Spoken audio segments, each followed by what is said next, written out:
Hi, it's John here again with another indie creative journey, and this time we've got Barb Orozco, who's also known as the Picture Whisperer. And before we dive into that and ask her about that, Barb, maybe you could talk a little bit about what really lights you up each day. What is it that kind of really gets you going? Yeah, sure, John. And thanks for having me. I what really lights me up is knowing, and this is the honest truth. You know that saying that if you choose a job that you love, you'll never work a day in your life. Truly, what I'm doing is really that. I mean, as soon as I see light, it's like, okay, how soon can I get up? I know that sounds a little ridiculous, but it really, I can't wait to get going on this. I can't wait to shake things up. I mean, I'm doing a lot of disrupting, and it's really, really fun because I see the results of it and I see people feeling so empowered. So it's really, it just lights me up. So what is it about the Picture Whisperer? Where did that start? It started when I realized the bill of goods that we've been sold regarding our photos. And I personally experienced taking scads of photos and then not doing anything with them, mostly because I was buying into what I was being brainwashed with from the marketing of different scrapbooking companies. And all my photos were in hiding. And so when I got the download, so to speak, when I really learned the truth, I realized Picture Whisperer, yeah, I liberate photos, liberate them from the closets, from wherever they're being stored, and then I re-educate their owners, because it really is a re-education process and an empowering process. So was there like something that kind of really started that? Like, kind of, was there like a moment that you can remember that when that really kind of the light bulb came on that like wait a minute, like kind of we got to do something different. Was there something that kind of really triggered that though? There was, but before that, there was something that triggered how much power was in photos and Hmm. stories, and that was, may I share a story? Yeah, please. Okay. That's absolutely. Um, when I was pregnant with my second child, my dad Hmm. had a massive heart attack. When I flew in to town and went immediately to his ICU and walked in and saw, I mean, I'm telling you, my dad would light up a room. This man was full of charisma. He was a rascally rabbit. Hmm. He garnered attention everywhere he went, but he was just lying there and so sick. And I was watching the nurses and doctors go in and out, and something just felt so, it felt off. I mean, obviously he was sick. That felt very off, but this was Hmm. off in a different way. And then Hmm. I realized how indifferent they were, being very professional, yet very indifferent. And it struck me, they've got to see who this man really is, who he is Hmm. before this happened. So I ran to their house, got some photos, brought them back, and grabbed every nurse and doctor I could. And they would look at the stories and the photos, and become very interested in that. And then I would share the stories. And as I shared the stories, I could see something happening with them. Hmm. But it wasn't until I saw the difference in how they treated my dad. And I remember thinking, really?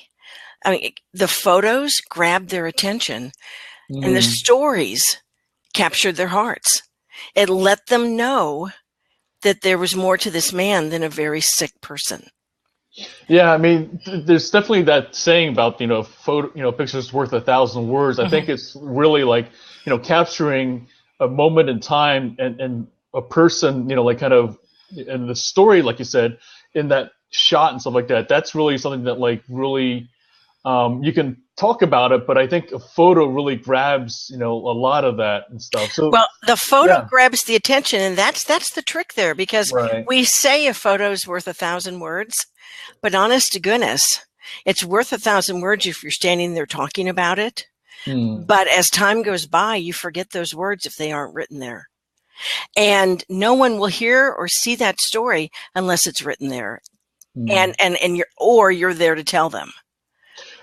Or as probably you're going to talk more about is the idea that if you have the photo, because different times, like you said, we all have these photos that are on our smartphones or on our hard drives, and they're just kind of buried here and there and stuff. So, what led to the next phase then of like kind of for you Yeah. to actively start kind of pulling out these photos? And, yeah. Yeah, I spent 20 years after that trying desperately to learn Hmm. how to scrapbook, because that's what you do with the photos. You scrapbook.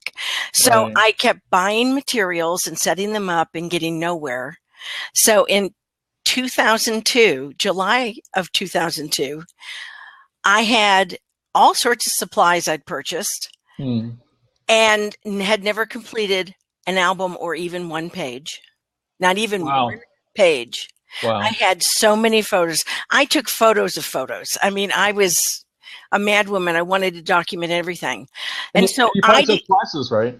yeah, and I decided, since I'd not been any good at Hmm. it, then I would turn it into a business.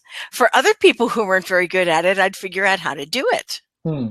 What happened was 6 months later, I learned that it wasn't about decorating pages at all.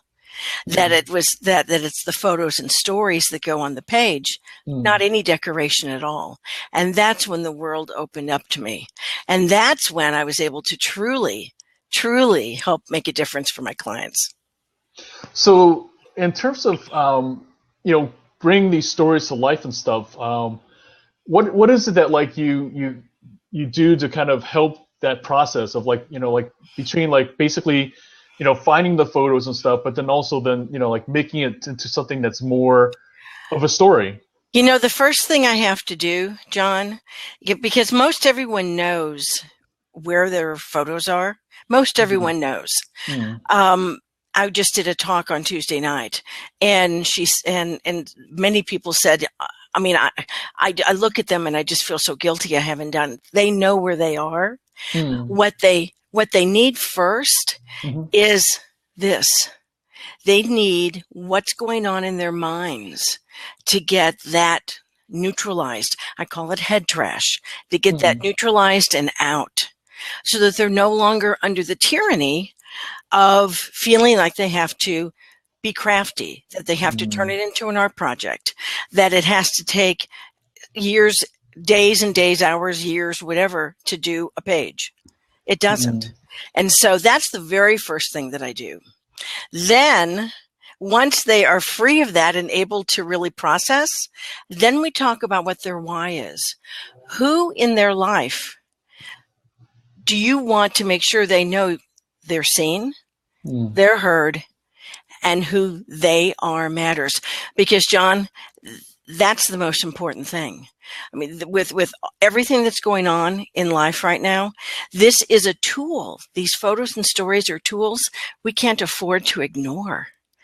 There are parents who take parenting classes and read parenting books and just try so hard just to be the best parents they can be. And then they take a few more pictures, and then they're still struck and have no idea that those photos that they're taking can be the secret weapon in their relationships, can actually be the thing that can convey to their kids, oh gosh, you noticed me. Wow. Hmm. And I'm telling you, we need that now. We Hmm. need that. Yeah, yeah. I think you hit on some really big points there. So I wanted to kind of like just go back a little bit to some of the things you said. Hmm. The biggest thing is just this idea that like we have these photos and we're kind of we have our faces buried in our smartphones and like kind Hmm. of like we're on the one hand, we are connected with social media, Facebook and all that kind of stuff. But the other, we're really like kind of it's like only presenting this kind of image of like things are perfect or like things are like like that there's that fine line between authenticity and like kind Oh, of that's true. like kind of what's really happening and stuff. So I think so what I think that kind of like you said that comes up is that it's this kind of perfectionism. Like we need to look perfect and stuff like that before we can put it to album or so I think that's really key what you said about the head trash and stuff like that. So like what is it that kind of really people need to get past though with that? Like how do you kind of like how do they basically move beyond the need to like things be just perfect and all that, and just basically to kind of be real and like kind of just present the stories that like that heartfelt story. What is it that kind of helps them do that? Truly going through what those myths, lies are that we've been told, and as I said, neutralizing them, talking about how, for instance, one of the number one things my clients have said over the last almost 14 years, the number one has been, I'm just not creative enough. I'm just not creative enough. And then I realized, oh, guess what? Everyone's creative. What they're telling me is they aren't crafty enough. They aren't crafty, artsy enough. Well, guess what? That's not required. Let me give you this analogy. I don't know, John, do you water ski or snow ski, or have you ever had an interest in any of those things, or know someone who has? If I said to you, in order to snow ski correctly, you have to start out on one ski. You have to slalom from the get-go. How many people do you think would start skiing? Yeah, probably like a small percentage. I mean, Correct. Yeah. Slaloming, skiing on one ski is an option. It's an option. Everyone learns to ski. Well, most people. There are some exceptions that go just naturally to the one ski. Right. But most people learn on two skis. Yeah, they snowplow. Yeah. And that's great. That's a great way to ski. Well, it's fun. That's what the true definition of scrapbooking is. For over 3 centuries, scrapbooking was stories and memorabilia on a page. Right. Then, when photography was developed, was created, that was added to the mix. So for over 3 centuries, that's what it was. In 1980, a woman by the name of Mary Ellen started putting decorations on the page and making it crafty. And then the marketing companies, the scrapbooking companies went nuts with it. Right. It was a great way to make a dime. When people say to scrapbook the right way, I have to be creative, which they mean crafty. True scrapbooking are photos and stories on a page with memorabilia. An option is to then, if you want to, decorate pages. Just like if you're learning to snow ski and you've learned on 2 skis, it's an option to drop a ski and just learn to slalom. But in the scrapbooking world, when you drop that ski, it's almost always that you're dropping the story. You're doing the photos, you're doing the decoration, and almost always there is no energy left to add the story. And my question is,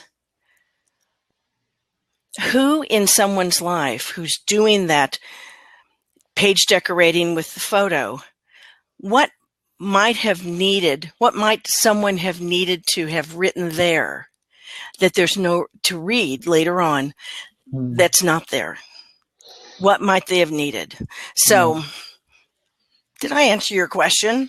Yeah. And so it definitely brings up the idea that different times, like, for like filmmaking, that like if the movie gets so wrapped up in special effects that they lose the heart of the story, we all have seen those movies that like, it just really lacks the substance that like then, really that you connects you as an audience with the heart of the story of the heart of the movie and stuff. And I think that's the thing that like really, I can definitely see with the difference between like kind of the scrapbooking,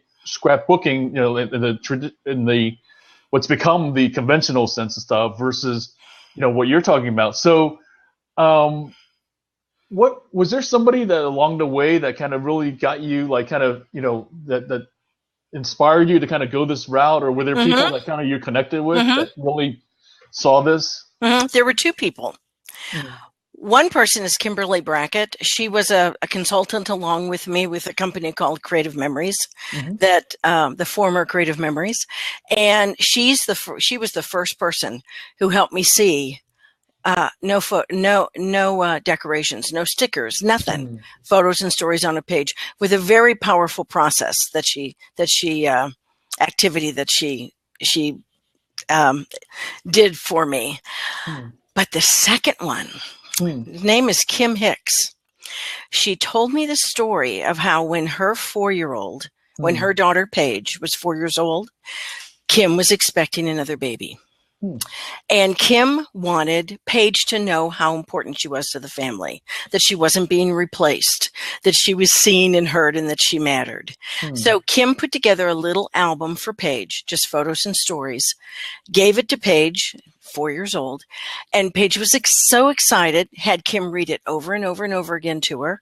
Kim was certain it had done the trick.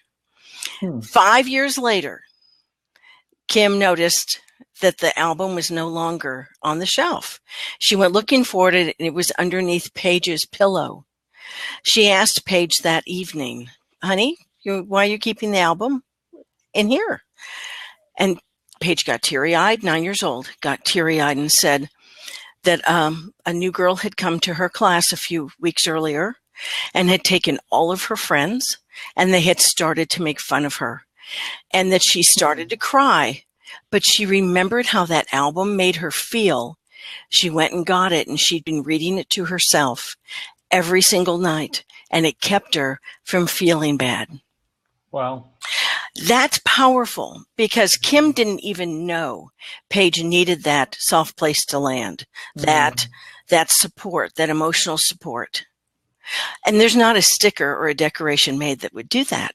Right, right. It's the photos and the stories. Yeah, yeah. And that was big for me. Yeah, I think that was the other point that like you had mentioned earlier that really, that having somebody, I think that's one of the core human needs is to be seen and heard, and just what you just shared right there. I mean, that's really something that like think is like part of the heart of social media that we really I don't know if it's neglected or like kind of that it's just kind of like it's only there on a superficial level, and I think that's something that like it's like where we're kind of it's a fine line. Like I think sometimes if we surround ourselves with people who value us for who we are and we can feel real and stuff, then we can have that. But not everybody has that, and it's really hard. I guess what I'm asking maybe then is like so have you found that like with the different people that you work with, like just what is it that like kind of can you walk us through the process of like how that has really, like you said, allowed them to connect with family in the other ways like kind of that's more meaningful Sure. than yeah. Sure. A psychiatrist he's a psychologist, excuse me, who's in Toastmasters with me. I've done various Toastmaster presentations on this very topic. Called me over one time as we were walking in the building, and he said, Barb, I just wanted to let you know, I used the idea of photos and stories on a page with one of my patients. She lost custody of her child and only has visitations. And now she's doing photos and stories every time they are together. And she's putting together this album. And he said, Barb, I've seen a change in how she thinks about herself. I've seen a difference in her. See, and he said, you're onto something. doing albums of when people first meet and fall in love. Therapists have told me that when, and I actually had an attorney tell me this as well, that because he'd heard me talk, he actually had a couple come in who wanted a divorce, and he suggested that they put together an album of all the things, and therapists have told me they've suggested this as well, of all the things that brought them together to begin with, and it's made a difference. That couple that the attorneys told me about did not divorce because they were reminded during this really tough time of the positive things that made them love and appreciate each other. Oh gosh. How about something silly but fun, like settling family disagreements? Like that for our first car, you remember that first car that was red? And the other person goes, no, it was not. It was yellow. And then they go to the album, and they find out what color it was. Let me also share one other thing. There was a study done by Jonathan Turner, who is a radiologist resident, was a radiologist resident at a medical center in Jerusalem. And he found, I'm really going to collapse this story, this research down. If anyone wants to know more, I'm very happy to share the whole context of it. He found through some studies that he had done that when a picture is attached to CT scans, MRIs, X-rays, etc., that the radiologist reading those X-rays read them better. Let's just put it that way. They got the additional, the things that they weren't even looking for, picked those up, and that's the measure of a great radiologist.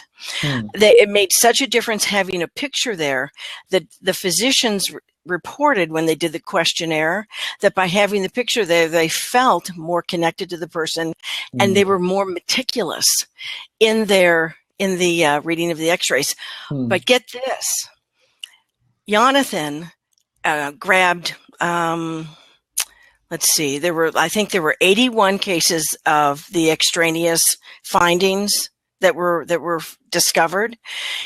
3 months later, he put those through to the same radiologist with a bunch of others, just like before. The radiologist had no idea what he was studying.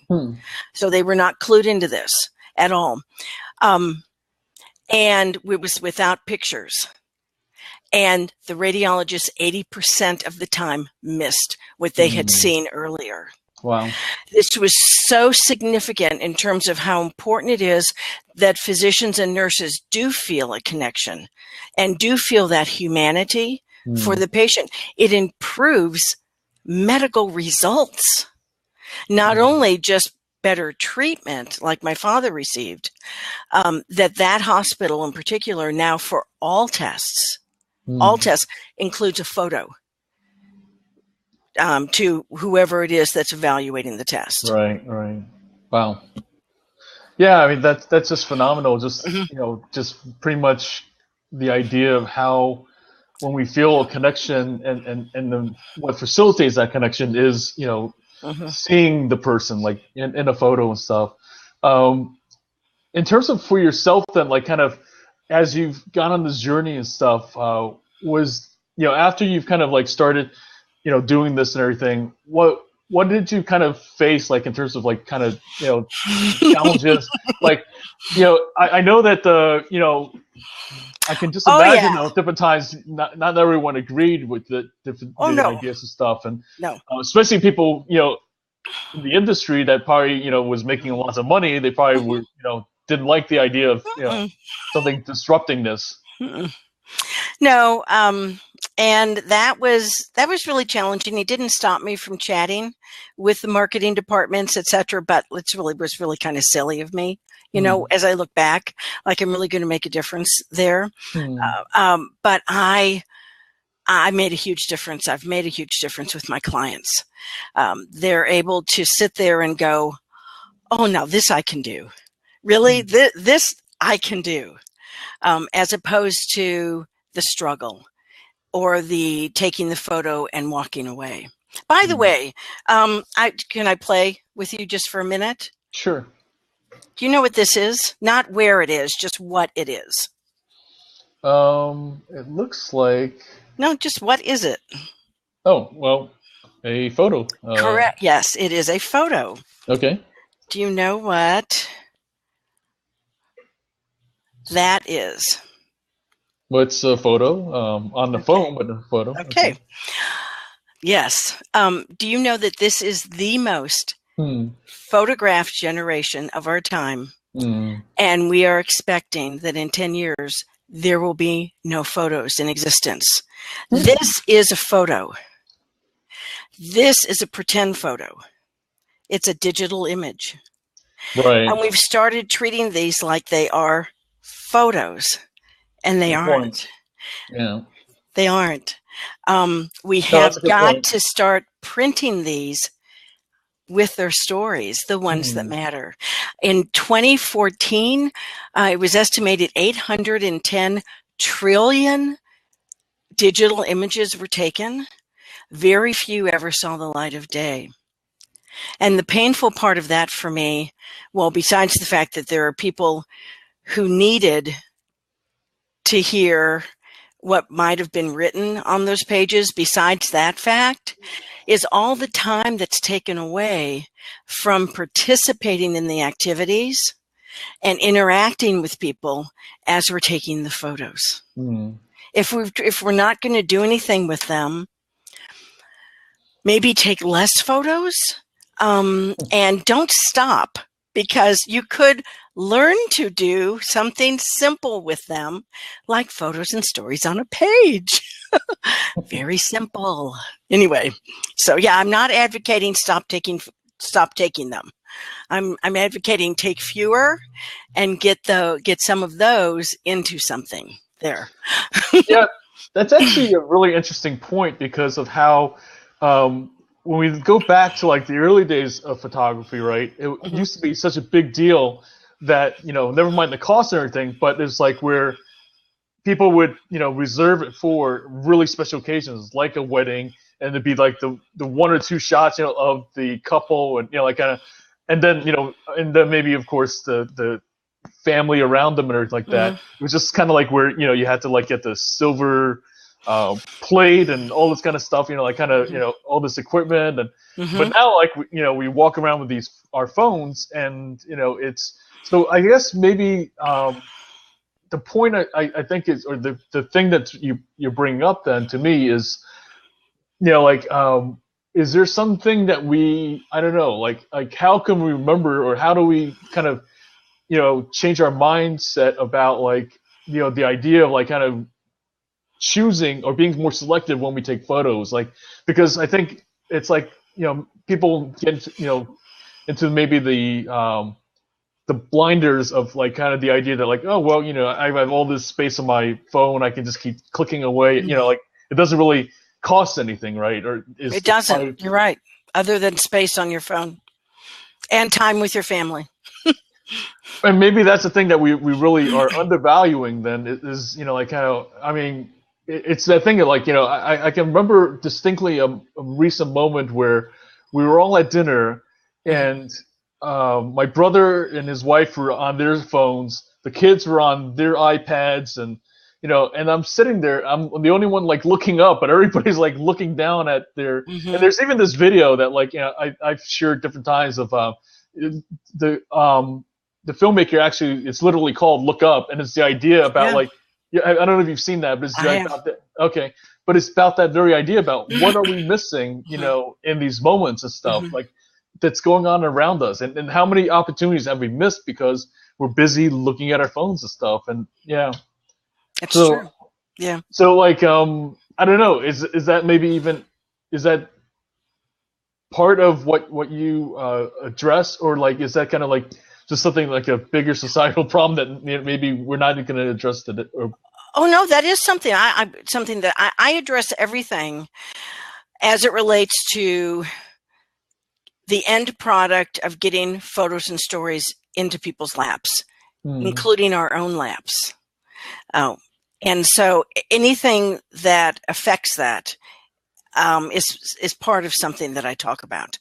And I think, and I think, you know, I think the only thing that I'm able to do is bring an awareness of what it is costing us in both missed opportunities for what could have been easily written for who knows when someone might need it, as well as the disconnect. We're the most disconnected connected. You know, that's not my phrase. I mean, people are talking about that. We pretend we're so connected, and we're pretty disconnected, as you point out. Okay, I'm gonna ask you. And yeah, just as we were kind of talking a little bit before, you know, the break and stuff like that, Barb, you had kind of alluded to a little bit about kind of the resistance, or like kind of the you know, people who are, for whatever, you know, reasons, stuff like that, have their interest in kind of keeping things the way they were and stuff like that. So can you talk a little bit about like kind of some of that, and like kind of the things you faced, and once you started identifying, you know, the focus of connecting stories to pictures? Yeah, it was really, quite frankly, years and years and years of because my belief system is if I'm going to do this with my photos and stories, it's going to be the very best product. It's not going to be just wherever I am and whatever. So I joined the company that had the very best product. So the ones, you know, that were proven acid-free, lignin-free, buffered through lab results, not just good marketing. But yet it was a scrapbooking company, and I was one of maybe 3 people in an 80,000 person company that was saying, no, these decorations just get in the way, and they're an option. If someone wants to do that, they can, but let's not do it in place of the story, because there's a process that I can actually teach for people who just love the decorating that will also help them get the story in as well. And I've had so many, I call them craft-based scrapbooker. There are 2 things to help it make sense, because I used to think scrapbooking was the bad guy, but it's not, because real scrapbooking is photos and stories on a page. So I've come to start calling the decorative scrapbooking craft-driven scrapbooking, and the story, the photo and story on page, story-driven scrapbooking. So, oh, great, dandy! I just lost my train of thought. Oh, no problem. So when you make that distinction, then it's just really to so you're I guess in a way still accepting, or like kind of basically, you know, like kind of acknowledging that that's the roots of, you know, like who you're working with and stuff like that. But really, like at the same time, you're kind of in a way inviting, I guess, these folks who have done things a certain way to kind of really recognize, I guess, the importance of the story behind, you know, the scrapbooking. That's what it's, right, and that's exactly where I was going. Great job, thank you, John. I've had so many craft-driven scrapbookers say to me, "I'm so frustrated that by the time I get finished decorating these pages, I don't have any writing in there." And so, you know, there are plenty of craft-driven scrapbookers who could care less about putting any writing in their albums, and that's fine. They should do what they want to do. Yet those who do want to learn ways to get more in, then so yeah, I was pretty much surrounded, and I had to be very bold and just kind of stay in my own little cocoon, showing people, and people have loved what I share with them. Yeah, so that was, in the interest of true transparency, at one point it really did get to me. I didn't feel like being shot at any more than I already had been. Can you talk a little bit, like, if you don't mind, so what happened, like, kind of, I mean, not to put you too much on the spot stuff, but I mean, um, can you talk a little bit about, like, kind of, what that took the shape of, like, kind of some moments, like, when people, like, kind of really resisted, like, kind of where you were Well, it going? happened behind the scenes with other Hmm. consultants, and then it happened with clients. The behind the scenes thing looked like criticism that I wasn't a team player and I wasn't doing things in a way that could be duplicated by others. Actually, what I was doing was more easily duplicated by others. But that was neither here nor there. People, Hmm. can say whatever they want to say, and in front of the scenes. Now, this is fascinating. I Hmm. had, well, at least I think it is. I was, I'm trying to build a business. I need all the clients I can get. And I'm sure not trying to alienate any of my clients. So I have an established male client who does craft driven scrapbooks for his family. Okay. It was great. And he was the head. I'm trying to be kind of vague here. He was the head of a very large group that he Hmm. wanted to bring me in. He was an established client. He wanted Hmm. to bring me in to teach everyone in his group. I'm talking over 300 people, Wow. scrapbooking. And I said, that's great. I would love to do that. He brought me into his building and showed me around and did this, pitch for me to do this. And I said, so what I'll do is I'll teach them how to do photos and stories on a page. And then those folks who want to take it farther and do the more decorative, crafty stuff, I'll do a separate class for them. They can come. And he said, no, no, Hmm. no, I want them all to do the craft, the decorative scrapbooking. And I said, well, they can, but I'm afraid we'll turn people off if I try to convince everybody to do decorative scrapbooking. I mean, I really can't even do that. So let's try to bring in as many people as we can, include them, and I'll teach them Hmm. the easiest way to do it. And then anyone who wants to go. And he said, no, that's not how we're going to do it. I want everyone to learn the decorative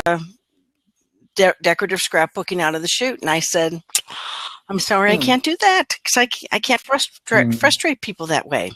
And there are several Hmm. other examples of that for people who wanted to bring me in to do different things. And I Hmm. couldn't, because it was like Yeah. making them ski with one ski. I couldn't. I wanted them skiing with two skis, and then whoever wanted to drop a ski could do it, and I'd help them. Yeah, it's a really interesting point of, like, kind of getting down to, what you're about and your essence, Mm-hmm. like, kind of, like, I recently came across this Steve Jobs story about, like, kind of when he was, like, going to get the design for the logo for Next, which was, like, his kind of startup after they got it booted him out of Apple, and Mm-hmm. then he kind of, but the designer said, like, he said, oh, just go ahead, give me options, and like, and the designer said, no, I'll give you my design, and that'll be it, and you can choose to use it or not, but I will give you my Mm-hmm. design, my best work. Mm-hmm. And this is Steve Jobs, and, like, kind of, saying no to something, like, Mm-hmm. to him is, like, kind of, was probably not easy, but at the same time, in the end, Steve Jobs, of course, decided to Mm-hmm. work with this Mm-hmm. designer, because he knew that, like, like, that's who he wanted, was somebody who, like, wasn't going to just basically Mm-hmm. give different kind of half work, but he was going to give his approach and Mm-hmm. stuff, and he was going to give his best work. And I think but it takes courage, though. It's not easy to Yeah. do that, and I can definitely see for you to, as well, like, especially as somebody starting out, to say, no and stuff like that. It's kind of hard Mm-hmm. because you feel like you got to say yes to everything. Like indie creatives, different times, I couldn't. freelancers, all that, Yeah. run to this all the time. So, It just um, would have just sucked every bit of energy out of me. I mean, mm, I couldn't do that to people. I couldn't sit there and watch. I couldn't do it. I couldn't be a part of it. So, Mm. and so I lost his business as well. But oh well. And see, but Yeah, but doesn't that also shows you that I was kind of in hiding? I mean, he had been an mm, established client of mine, and he didn't even know that I really teach what I teach, and mm, that what he does was just an adjunct to that. mm, I'd kept it pretty quiet because I really, it was scary to get criticism. It was scary, but you know what? mm, I've finally come to the understanding that I made that really all about me, and it was really I actually I've had two clients say to me at different times after I've mm, helped them, and really gotten them through their blocks, and they've gotten pages after pages and albums done, turn to me and say, why aren't you out there speaking more? Because for a period of time I stopped mm, because it got painful. It got mm, the speaking was wonderful, but I didn't know what I was exposing mm, myself to. I didn't know. mm, And it always went well. So really that doesn't make sense. But each one of them, independent of each other, said, why are you not doing this more? More people need to hear about this. And I mm, said, well, I guess I'm just, I mean, whatever criticism might come about, independent of each other, they turned to me and they said this is in the most caring way they could. And I totally thanked them for this. They said, wow, that's pretty selfish. I went, ooh, yeah. And I thought about that. And I made it about me and all those people who didn't get to decide for themselves. Yes, I want to learn this. No, you're nuts. I don't want to learn this. I'm going to go do whatever. I didn't let them self-select. I was just mm. tapping out and not playing anymore. So, that it did get that bad. But I've now realized, actually, if I'm not polarizing, I'm not doing my job. Mm.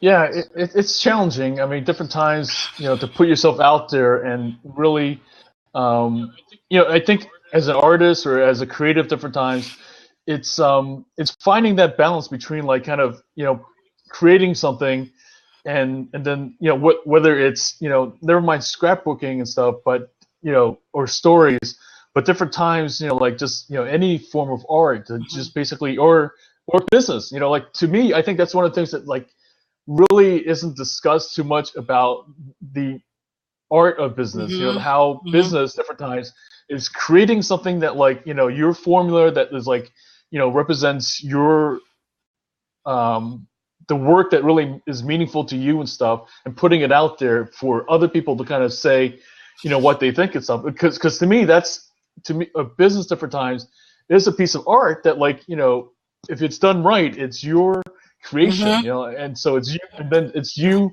putting it out there for the world to basically give feedback, just the Mm-hmm. same as a drawing or as a piece of music or like a film and stuff, to get that feedback, and it's hard, it takes Mm-hmm. courage, and it's not something that like everyone can do, like kind of, it's, I mean, granted, I personally would love to see everyone in the world, create their own businesses and to do, different things that is even a creative business and everything.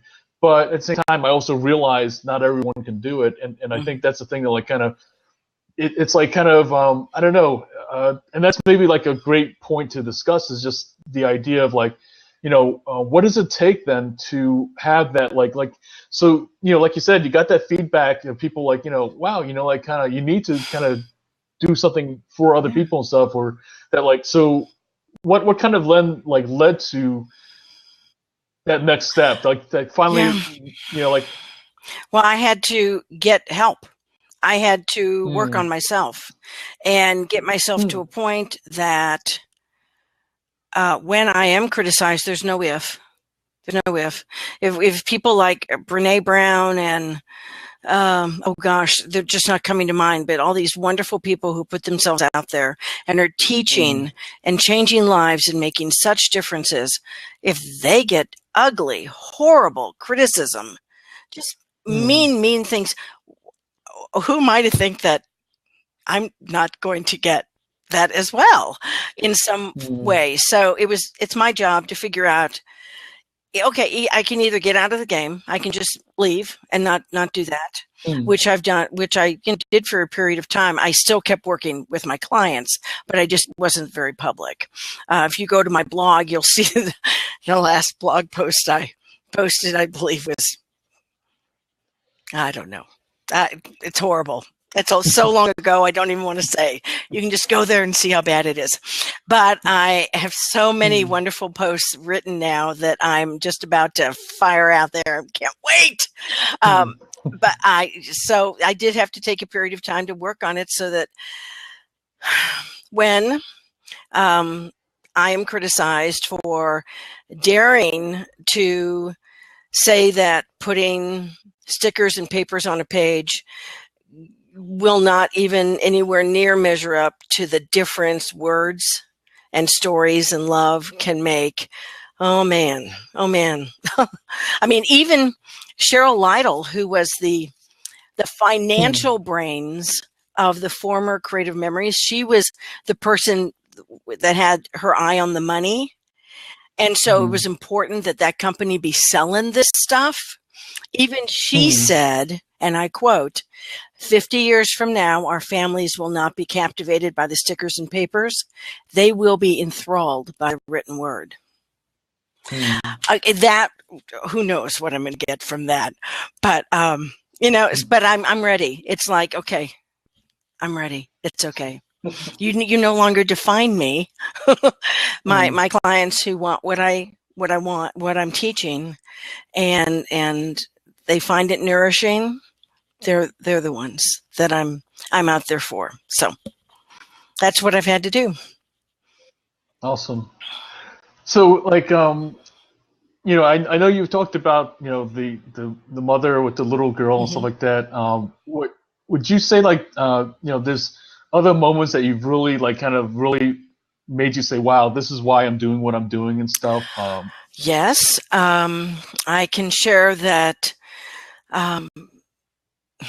There was a colleague of mine did an album for her husband. And in the first half of the album, she did all of his baby pictures and growing up pictures that she had from his mom. And in the last half of the album, she did photos of him as a dad and a husband and who he is.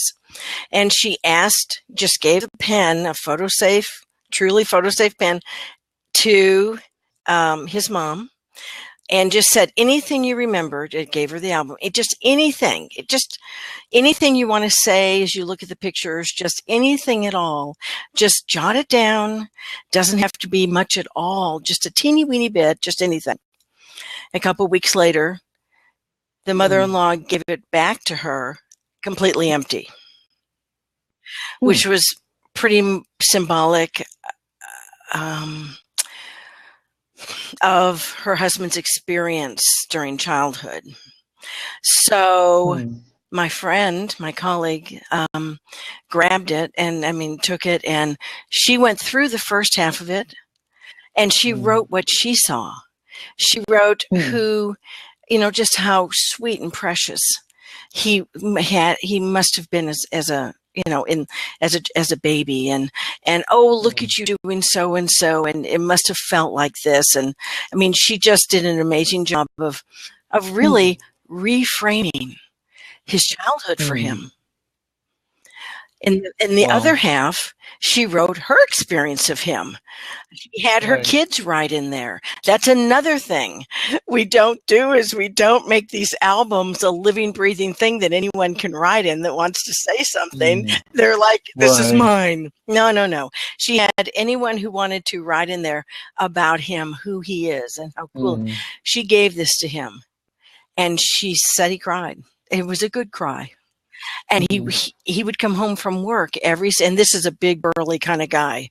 He came home from work every day and he would look through that album. She said for about 30 days, it made a difference to him. So we can, if we can, for even our own selves, I'm just about to start doing my own album and possibly offering it as a class um, of who I am and my experiences. I mean, I used to teach, I taught kindergarten through 11th grade, and then just a workshop kind of thing at the university level. And I've gotten wonderful notes and letters from kids and parents. I'm going to put that in there. I've gotten all sorts of things as I've been doing this. Notes. Oh my gosh. My son just did a Facebook post for me on Mother's Day. It was beautiful. And how many of us are getting Facebook posts or texts and we aren't taking pictures? You know, we aren't doing the screenshot. Oh And then yeah, we no, just yeah. we need to print them and put them in something so we can look at them. Hmm. And so as I do this album, I'll be looking at, oh my gosh, yeah, you know, like I did. Oh, I mean, just the feelings of that. I mean, who of us doesn't need to see some tangible evidence? Number one, that we lived. Number two, oh my gosh, I did make that bit of difference. I was noticed. I was seen. I was heard. We all need it. So I'm about to do that. Yeah. Yeah, I definitely enjoy, like an ebook and stuff, but there's still something about a physical Mhm. book, and I think that's something that like really we're in this funny period that things are more available on Kindle or these different things and stuff electronically. Yet, I mean, it doesn't really remove the very human need for, like you said, having something Mhm. tangible, something physical and stuff. Mhm. And I think that's the thing that like really, I think if anything, the work you're doing is really part of that. I think is like just helping people to navigate that. So Barb, what's like the best way for folks to kind of learn more about what you're doing and to connect with you and to just follow what's going on? Probably the best way would be to contact me via email, and I would do that Okay. at Barb, BARB, Mhm. at Barb at, and then the name of my business, Love Made Tangible. It's LOVEMADETANGIBLE.com. It's probably the best way Awesome. right now. Awesome. Well, thanks, Barb. I really appreciate you taking the time to share your story and also like the different stories that you're helping to people to preserve and to kind of really bring to life and stuff. And It's been yeah, I look forward to it's been my hearing yeah, more it's been about it. my pleasure, truly. Thank you, John. Thank you.